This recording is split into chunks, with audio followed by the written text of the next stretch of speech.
નમસ્કાર. લાગણીથી ખડખડો તો છે દિવાળી, પ્રેમના રસ્તે વળો તો છે દિવાળી. એકલા છે જિંદગીની સફરમાં, તેને જઈને મળો તો છે દિવાળી. જૂના છે કઈ ઘાવ, તે કઈ ફરે છે, મલમ જઈને બનો તો છે દિવાળી. જાતથી પણ વધારે જેમણે ચાહ્યા, તેમના ચરણે ઢળો તો છે દિવાળી. દીવડાઓ બારે પ્રગટાવે શું થશે, દીવડાઓ બારે પ્રગટાવે શું થશે, ભીતરથી ચળવળો તો છે દિવાળી, ભીતરથી ચળવળો તો છે દિવાળી. આપ સર્વેને મહેક ઘોડાસના વતી નવા વર્ષના જય શ્રી કૃષ્ણ. પરિવાર એ શું છે? પરિવાર એ જીવન મૂલ્યો શીખવવાની પ્રયોગશાળા છે. પણ પરિવાર ફક્ત બે વ્યક્તિઓથી નથી બનતો.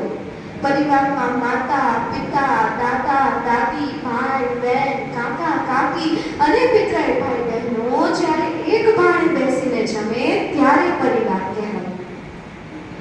આપણે આપણા પરિવારને પસંદ નથી કરી શકતા, કારણ કે તે ભગવાન તરફથી મળેલ એક અમૂલ્ય ભેટ હોય છે.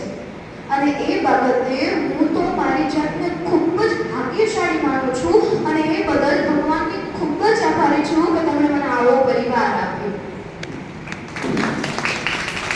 અને દરેક વ્યક્તિને તેના પરિવાર પ્રત્યે ગર્વ તો હોવો જ જોઈએ, કારણ કે પરિવાર એક હોકાયંત્રનું કામ કરે છે, જે ગમે તેવા ઉજ્જળ અને ભેરાણ રસ્તામાં પણ માર્ગદર્શન આપે છે અને મહાન ઊંચાઈઓ સુધી પહોંચવાની પ્રેરણા આપે છે. પરિવાર ભલે કોઈ વાર નથી, પરંતુ તેના વિના એક તહેવાર શક્ય નથી.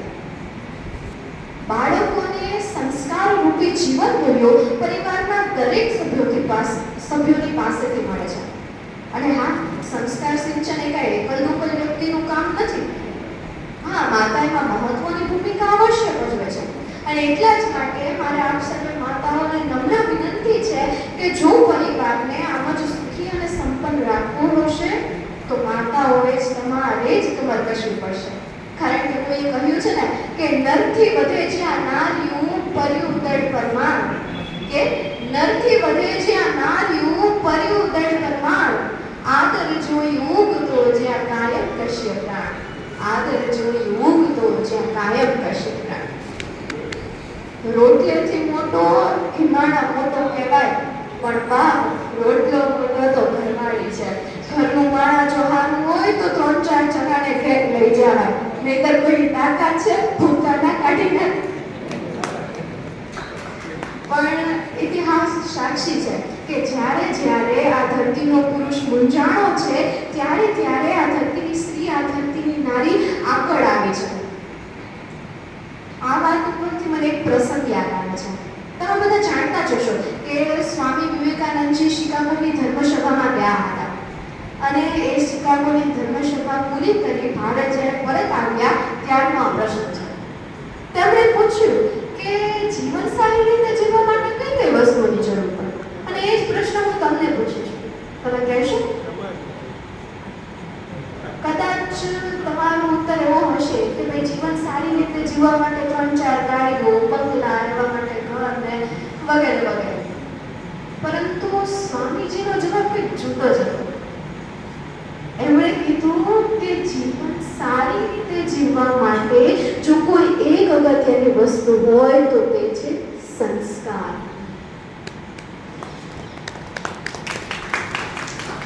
કે જે માણસને શિક્ષણ, સંપત્તિ, આધુનિક ઉપકરણો અને સમયનો કેવી રીતે ઉપયોગ કરવો તે શીખવે છે. અને એટલા જ માટે આપણો દેશ સંસ્કારરૂપી સંસ્કૃતિમાં બધા જ દેશો કરતાં ચડિયાતો છે. કારણ કે કોઈએ કહ્યું છે ને કે જો ગાડીમાં બ્રેક ના હોય તો દુર્ઘટના તો નિશ્ચિત જ છે. તેવી જ રીતે જો જીવનમાં સંસ્કાર ના હોય તો પતન નિશ્ચિત છે.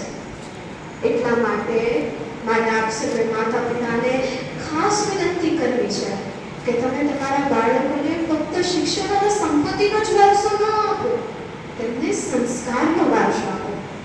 કારણ કે જો બાળકને તમે ઉધારની લઈ દો ને તો થોડી વાર જ મળવાનું છે, પણ જો જો એને સંસ્કાર નહીં આપો ને તો એને આ જીવન રહેવું પડશે.